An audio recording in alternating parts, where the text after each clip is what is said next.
25 सितंबर को Alice in Borderland का season 3 release होने जा रहा है, तो उससे पहले इन दोनों सीजन्स का रिवीजन कर लेते हैं। इस वीडियो में हम रिकैप करेंगे सीजन 2 का। सीजन 1 का रिकैप मैं ऑलरेडी अपलोड कर चुका हूं, तो अगर आपने वो वीडियो नहीं देखी है तो देख लेना।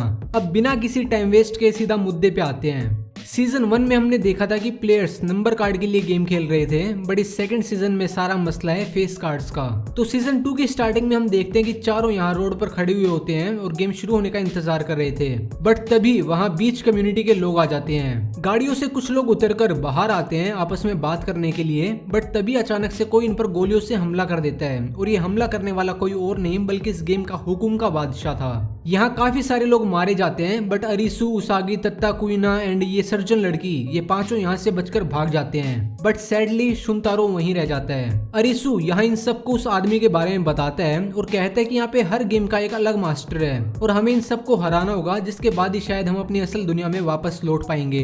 ये लोग यहाँ पर गाड़ियों में बैठ के दूर जा ही रहे थे कि तभी देखते हैं कि हुकुम का बादशाह गाड़ी से इनका पीछा कर रहा था और साथ ही साथ वो इन पे गोलियां भी चला रहा था, जिससे कि आगे चलकर इनकी गाड़ी पलट जाती है। अब यहाँ से ये किसी तरह बच बचा के गाड़ी से निकल के एक बिल्डिंग में पहुंचते हैं, बट सिर्फ ये चारों। सैडली वो सर्जन लड़की इनसे अलग हो जाती है। कुछ देर बाद उसागी एंड अरिसु खाने की तलाश में निकल जाते हैं, जबकि तत्ता एंड कुइना उनको एक नई गाड़ी की तलाश थी। रात होते होते ये लोग खाना ढूंढ लेते हैं और इन दोनों को एक नई गाड़ी भी मिल जाती है। अगले दिन अरिसु एक बिल्डिंग की छत से पूरे शहर में उड़ रहे उन हवाई जहाज को देखता है, फिर मैप पे उनकी लोकेशन देख के इन लोगों को बताता है कि इस गेम से बचने का सिर्फ एक ही तरीका है, और वो ये कि हमें दूसरे गेम को ज्वाइन करना होगा, क्योंकि एक गेम का मास्टर दूसरे गेम में दखल नहीं देगा। अब ये लोग अपना गेम शुरू करते हैं चिड़ी के बादशाह से, क्योंकि रूल्स के अकॉर्डिंग चिड़ी के खेल का मतलब है टीम वर्क, जिससे कि इनके जीतने के चांसेस काफी ज्यादा बढ़ जाएंगे। ये गेम खेलने वाली जगह पर पहुंचते हैं तो देखते हैं कि वहाँ पे 4 ब्रेसलेट रखे हुए थे, जबकि ये गेम 5 मेंबर्स की टीम का था। तभी अचानक निरागी वहां पर आता है, जिसने कि एक ब्रेसलेट पहले से पहन रखा था। अब जैसा कि हम इस कैरेक्टर को पिछले सीजन में देख ही चुके हैं कि इतना भरोसेमंद नहीं है, तो इसीलिए ये चारों भी इसके साथ खेलने से कतराते हैं। बट अब इनके पास कोई दूसरा ऑप्शन नहीं था, इसीलिए ये ना चाहते हुए भी नहीं ये ब्रेसलेट पहनने पड़ते हैं और गेम में उतरना पड़ता है। गेम में एंटर करते ही इनके सामने बादशाह की टीम होती है, जिसका कैप्टन था क्यूमा।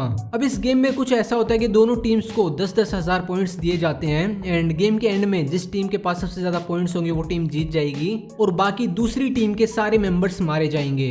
अब इन 10,000 पॉइंट्स को टीम मेंबर्स को आपस में बांटना होगा। ये लोग आपस में कितने भी पॉइंट बांट सकते हैं, बट 100 से कम नहीं होने चाहिए। अब यहाँ पर पॉइंट्स बनाने के सिर्फ 3 तरीके थे, जिसमें सबसे पहला तरीका था कि अपोजिट टीम के किसी भी मेंबर को छूना, जिससे कि सामने वाली टीम के 500 पॉइंट्स आपको मिल जाएंगे। दूसरे तरीके में उन्हें कुछ आइटम्स ढूंढने होंगे जो कि उसी एरिया में रखे बॉक्सेस के अंदर होंगे। जो भी टीम उसे सबसे पहले उस आइटम को ढूंढ लेगी, उसका बटन दबा देगी, तो उससे निकलने वाले वो पॉइंट्स उस टीम में ऐड हो जाएंगे। एंड आखिरी तरीका है बेस, जिसमें दोनों टीम्स को एक पोल दिया गया है जिसमें बहुत सारे पॉइंट्स होंगे, लेकिन अगर दूसरी टीम के किसी भी मेंबर ने उस पोल को छू लिया तो उसकी टीम को 10,000 पॉइंट्स मिल जाएंगे। लेकिन अगर तुम एक्टिव रहे और तुमने अपने पोल को छू लिया तो तुम्हें इन्फिनिटी पॉइंट्स मिल जाएंगे। जिसके बाद अगर गलती से भी तुमने अपोजिट टीम के किसी भी मेंबर को छू लिया तो उसके सारे पॉइंट्स तुम्हें मिल जाएंगे और 0 होने की वजह से वो बेचारा मारा जाएगा।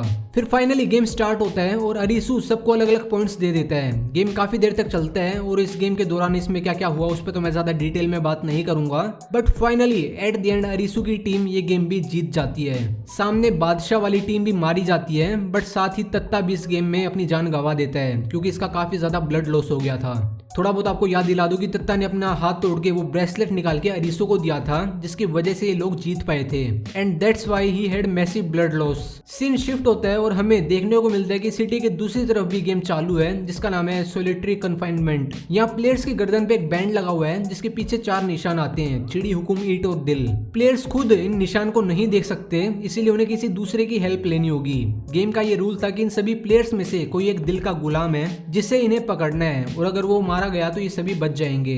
गेम स्टार्ट होता है और सबको 1 घंटे का टाइम दिया जाता है, और फिर इन्हें अपने जेल के अंदर जाके वो सिंबल बताना है, और अगर वो सही सिंबल नहीं हुआ तो इनका वो नेक बैंड ब्लास्ट हो जाएगा और वो प्लेयर मारा जाएगा। सभी लोग अपनी अपनी टीम बना लेते हैं और अपनी टीम मेंबर की हेल्प करते हैं। इन सभी के बीच में शुंतारो भी होता है और उसका भी एक दोस्त बन जाता है, जो कि उसे निशान बता देता है। हर राउंड के बाद निशान चेंज होते रहते हैं, धीरे धीरे करके सभी ये लोग इस गेम के अंदर मारे जाते हैं, क्योंकि वो एक दूसरे को गलत निशान बता रहे थे। और गलत वो इसलिए बता बता रहे थे क्योंकि वो तो यही चाहते थे कि दिल का गुलाम जल्दी से जल्दी मर जाए ताकि उनकी जान बच जाए। गेम काफी देर तक लंबा चलता है और फाइनली दिल का गुलाम मारा जाता है। शुंतारो इस गेम को भी कंप्लीट कर लेता है और अपनी जान बचा लेता है। नेक्स्ट मॉर्निंग क्वीना शुंतारो एंड उससे सर्जन लड़के को ढूंढने के लिए निकल जाती है क्योंकि जितने ज्यादा लोग साथ रहेंगे उतने इनके जीतने के चांसेस बढ़ते रहेंगे।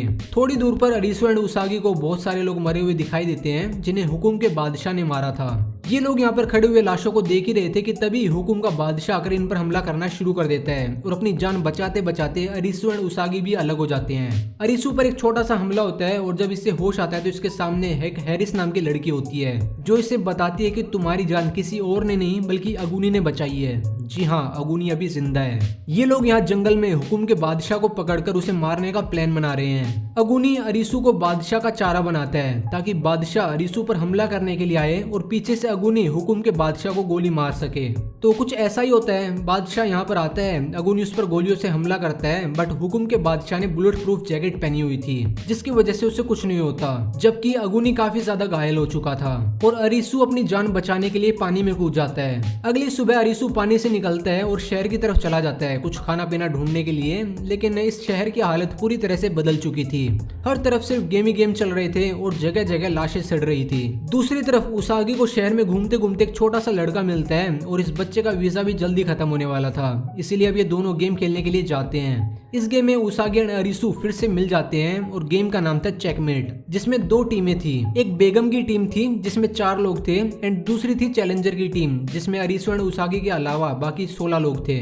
गेम कुछ इस तरह का कि हर टीम ने अपनी बारी में ओपोनेंट टीम के मेंबर को टैप करके अपनी टीम में शामिल कर लेना है। टाइम कंप्लीट होने पर जिस टीम में प्लेयर कम हुए वो टीम मारी जाएगी। तो इस गेम का भी रिजल्ट कुछ ऐसा ही रहता है, अरिसु की टीम जीत जाती है एंड क्वीन ऑफ स्पेड मारी जाती है। दूसरी तरफ शुंतारो किंग ऑफ डायमंड के साथ गेम खेल रहा था। ये बंदा भी बीच का एक एग्जीक्यूटिव था। इस गेम में टोटल 5 पार्टिसिपेंट्स थे और इस गेम में करना कुछ ऐसा था कि इसमें प्लेयर्स को 3 मिनट के अंदर 0 से लेके 100 तक कोई भी एक नंबर सिलेक्ट करना था। सब प्लेयर्स के सिलेक्टेड नंबर्स की एवरेज 0.8 से मल्टीप्लाई करने के बाद जिस प्लेयर का नंबर आंसर के सबसे ज्यादा करीब होगा वो प्लेयर जीत जाएगा। एक एक करके प्लेयर्स मारे जाते हैं और आखिर में इन 5 में से सिर्फ शुंतारो एंड किंग ऑफ डायमंड बच जाते हैं। अब किंग को पास्ट में किए हुए सारे पाप याद आते हैं, जो गलत काम इसने किए थे उनको याद करते हुए काफी ज्यादा गिल्ट में जा चुका था और इसी वजह से ये खुद की जान दांव पर लगाकर शुंतारो को जिता देता है। इधर क्वीना एंड वो सर्जन लड़की फिर से मिल जाते हैं। ये दोनों मिलकर एक गेम भी खेलते हैं जिसे ये क्लियर कर लेते हैं। अब सिर्फ 2 गेम बचे थे, king of spade and queen of heart. Shuntaro, Usagi, Arisu and Niragi ये सब फिर से एक बार मिलते हैं और निरागी बिल्कुल साइको की तरह इन सब पर गोलियां चलाना शुरू कर देता है क्योंकि इसका कहना था कि इन सभी को मारना चाहता है। बट जैसे ही ये उसागी पर गोली चलाता है तो शुंतारो बीच में आ जाता है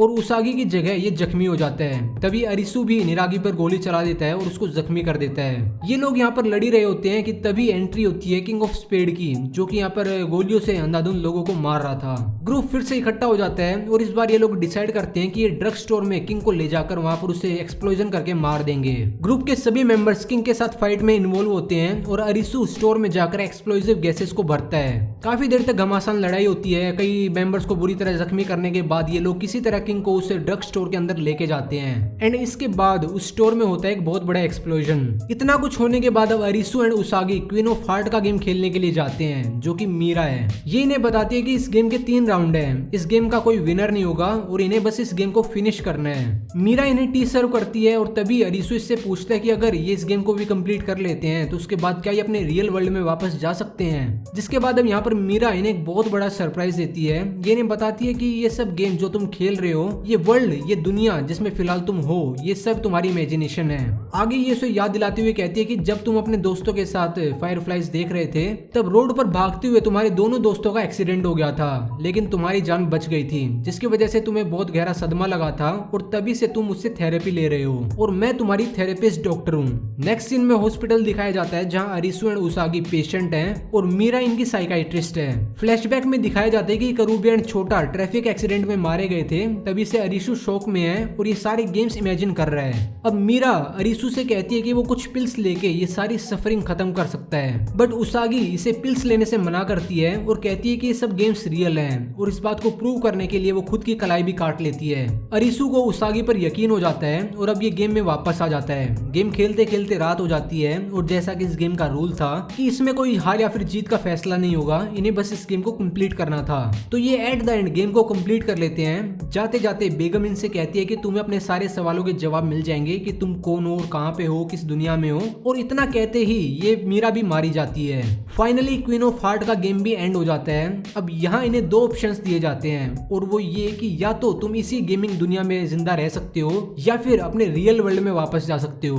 अब स्टोरी शिफ्ट होती है सीजन 1 के स्टार्टिंग सीन पे, जहाँ से ये सब शुरू हुआ था। सभी पार्टिसिपेंट सेम एरिया में दिखाए जाते हैं और इनके पास गेम को लेके कोई भी मेमोरी नहीं थी। ब्लास्ट होता है एंड जो प्लेयर्स गेम में मारे गए थे वो वहां मारे जाते हैं। सब प्लेयर्स जो गेमिंग वर्ल्ड में बच गए थे वो हॉस्पिटल में जिंदा दिखाए जाते हैं। उसागी एंड अरिसु हॉस्पिटल में स्ट्रेंजर्स की तरह मिलते हैं, लेकिन इन्हें आपस में एक कनेक्शन फील होता है एंड दोनों वॉक के लिए बाहर निकल जाते हैं। सीरीज के सबसे आखिरी फ्रेम में हमें टेबल पर एक जोकर का कार्ड भी दिखाया जाता है, जो कि हमें इंडिकेट करती है सीजन 3 की तरफ। और सीजन 3 में इसी जोकर के कार्ड को लेके बातें होने वाली हैं। तो ये थी सीजन 2 की कहानी। आई होप कि आपको ये रिकैप हेल्पफुल लगा होगा। वीडियो पसंद है तो यार वीडियो को लाइक कर देना। बाकी अगर आपको सीजन 1 का रिकैप भी देखना है तो उस पर भी मैं ऑलरेडी वीडियो बना चुका हूँ। ये रही वीडियो, वॉच इट। मिलते हैं अगली वीडियो के अंदर। Till then goodbye and take care.